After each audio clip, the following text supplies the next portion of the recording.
Good morning. Day 83 of hiking the Appalachian Trail in 100 days. It's a little bit after 8 o'clock now, and I've hiked over 3 miles today so far. I think today should be a little bit easier than yesterday, a little bit less miles, and less elevation gain.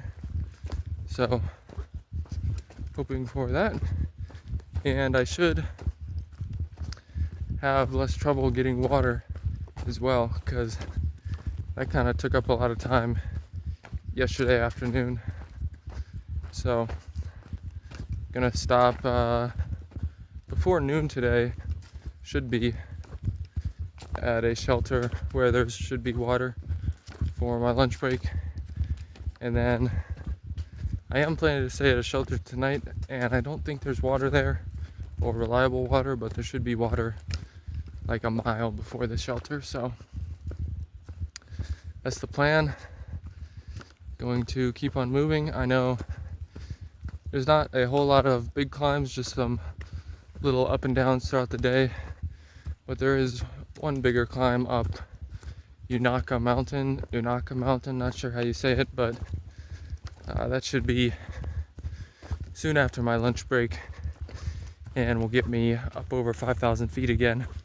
So it's 11 o'clock now, and I have less than half a mile, so about 10 minutes left to the Cherry Gap shelter, where I'll be stopping for my lunch/dinner break. So it'll be an earlier stop today, but that's totally fine.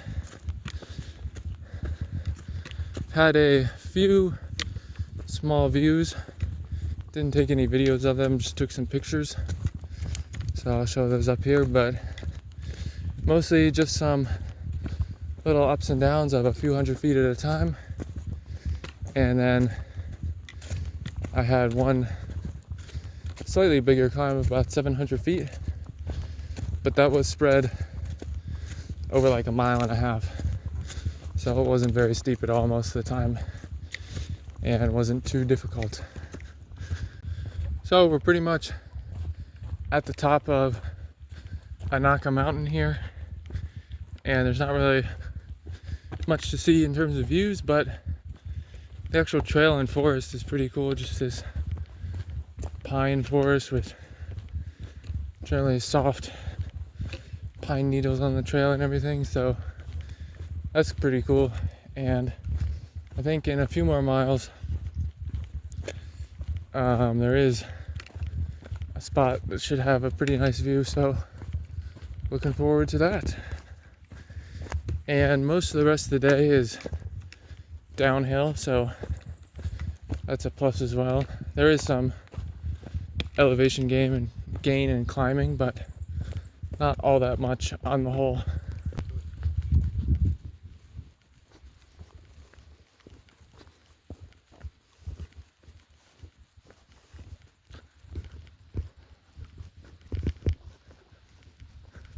This is called Beauty Spot here, and it's just kind of a big field with a bunch of grasses and weeds and stuff, but you can see some pretty nice mountains in a lot of directions, and it is a little kind of hazy out today, I guess, in the distance, but that makes it kind of suspenseful, I guess. Just after 4 o'clock now, and this downhill has been helping me move a little bit quicker this afternoon.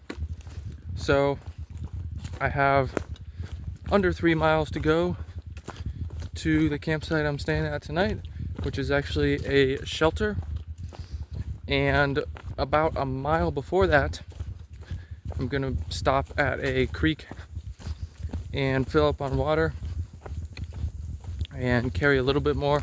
I don't really need all that much because I only have 4 or 5 miles tomorrow morning to get into Irwin, but I like to be safe generally, so I'll probably carry like 3 liters in total from that stream. So doing well. Right shin is actually feeling pretty decent this afternoon, so happy about that. Hopefully that improvement continues tomorrow and into the next few days as our mileage goes down just a little bit. So yeah, gonna get these last few miles in and get to camp. In the tent for the night and got here about 5:10, so that was a welcome change as opposed to getting to camp at 6:30 like I did the last 2 nights. So had a little bit more time to relax and did a total of 24.8 miles today and ended at mile marker 1848.6. So in terms of 1848 and history, I believe 1848 is when the Mexican-American War was coming to a close. And I know there was a presidential election, but I'm going to be honest, I'm not entirely sure who won that race. So yeah, I would say the Mexican-American War ending is notable enough a piece of history for my liking. And tomorrow I have less than 20 miles planned, but I might try to go further, I'm not sure. I am going into town, into Erwin, Tennessee. Have about 4 miles to get into town in the morning. I'm going to pick up my post office package and probably eat some food. And the reason I might try to go further is if I go 3 or 4 miles further than I've planned, then I'll be at a shelter. And the shelter will have a pretty and bare cable, which pretty much none of the shelters over the last 150 miles have had. So might try to go further, but I do know once I get out of Erwin, Tennessee, there's a lot of climbing, so I might not want to go further. We'll see. And at this point, I am a full day ahead of schedule. So in my original schedule, I was planning to be at this shelter and campsite, which is the Curly Maple Gap shelter, essentially tomorrow night, Tuesday night, but I'm here Monday night and going into Erwin on Tuesday instead of Wednesday. So full day ahead of schedule. I'm not going to finish the trail before 100 days, but this just gives me a little bit of buffer room and will make the last 2.5 weeks just a tiny bit easier, hopefully.